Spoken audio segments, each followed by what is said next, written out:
Bukannya tambah dosa. Ini namanya senam pinguin. Kalau Pak Kunarto senam beruang.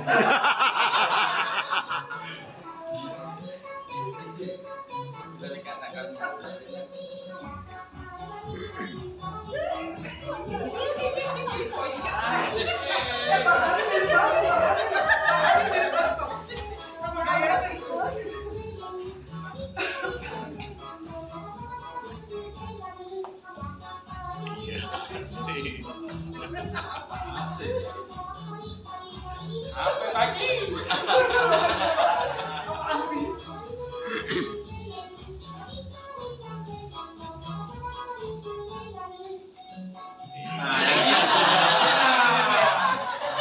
Nah, kita gak apaan ya?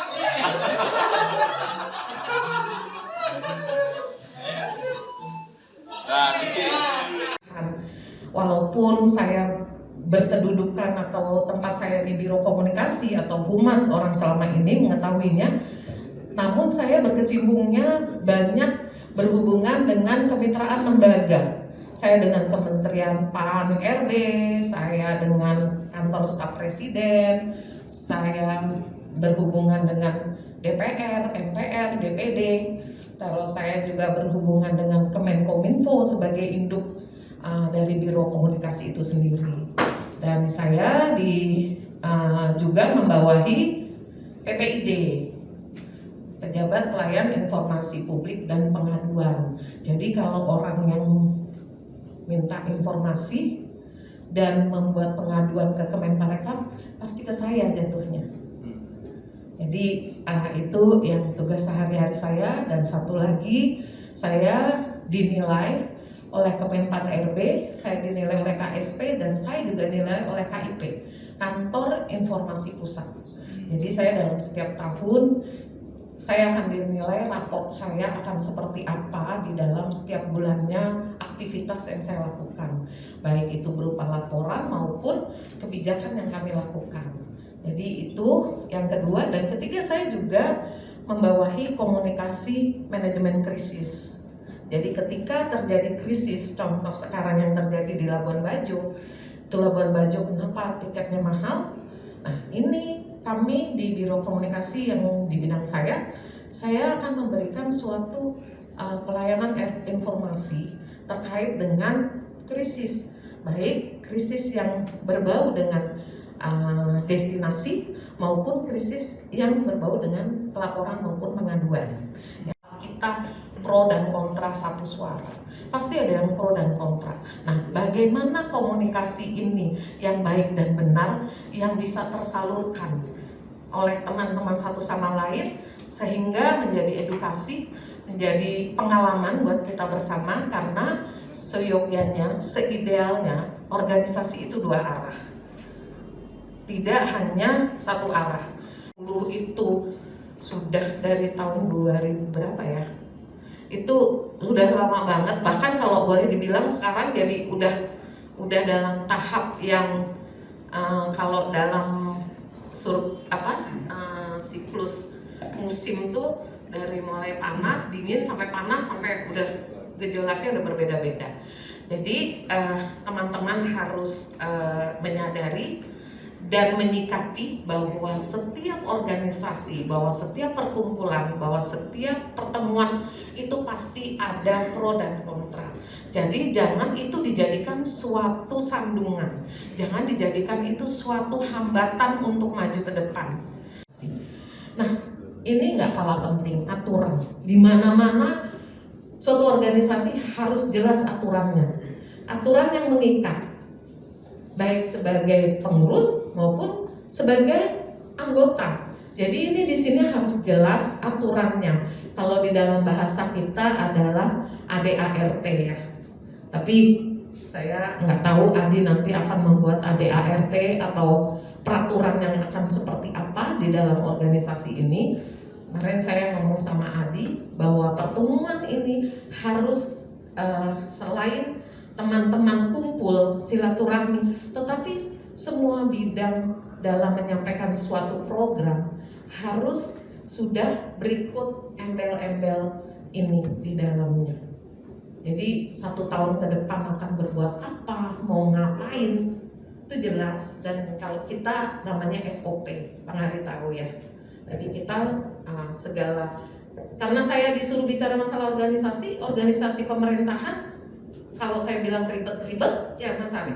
Kalau mau dibilang nyantai-nyantai, tergantung kitanya mau menyikapinya seperti apa. Begitu pula di dalam kita berorganisasi. Jadi aturan ini seyogyanya mengikat kepada semua pihak.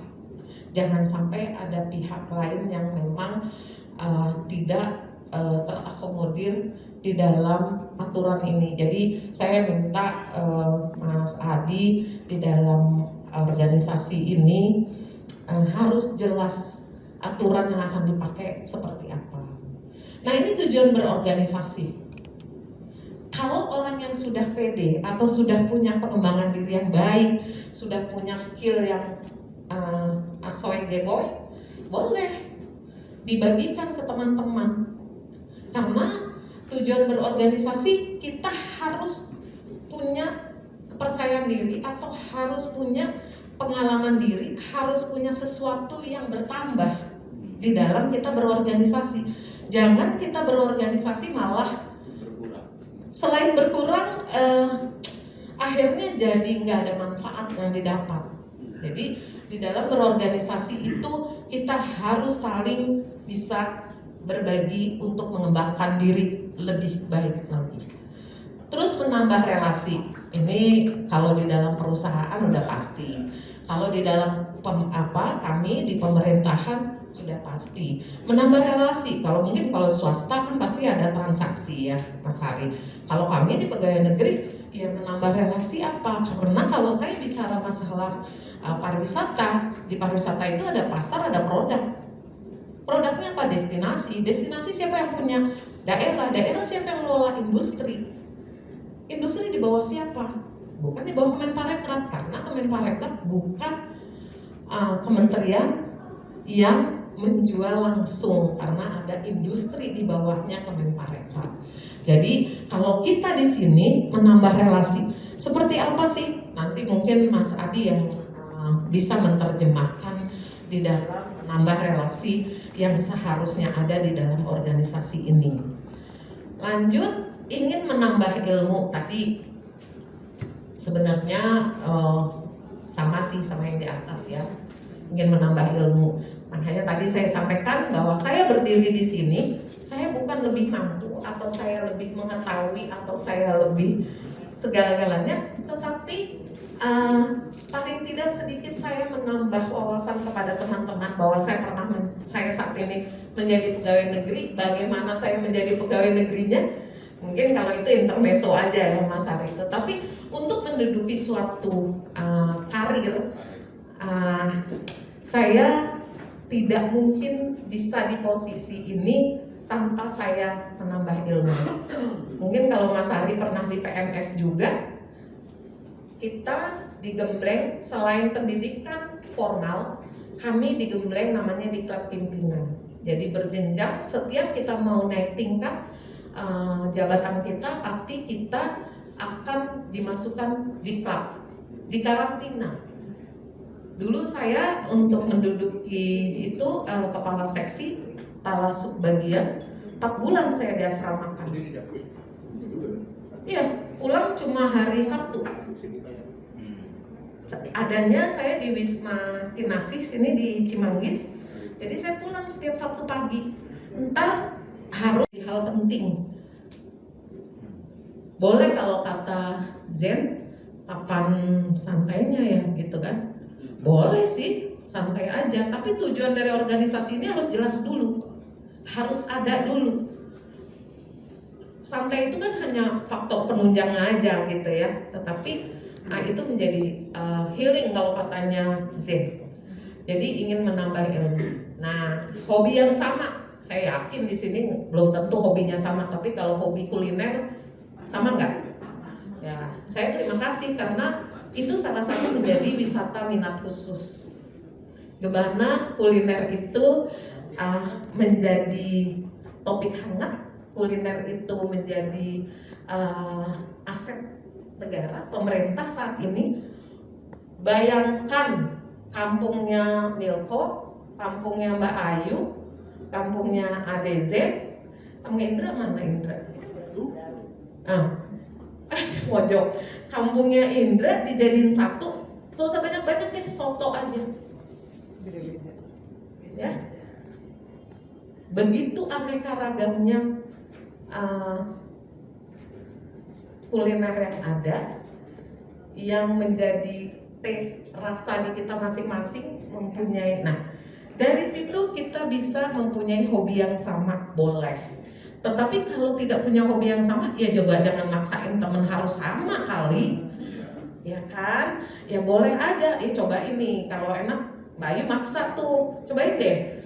Ya kan boleh aja hobi yang sama, kayak Mbak Ayu mempunyai keahlian yoga, berbagi, boleh berbagi. Tapi ketika Milko, yuk gue kalau nungging-nungging, kalau gue ini pasti gue kecepat gitu. Boleh aja Milko bilang begitu, pasti Milko gak suka. Oh iya ya, oh kan yang neneng yang mungil. Yang unik cuma satu. Yang molek cuma gue. Iya, jadi Mau duduk di sini habis ini. dari satu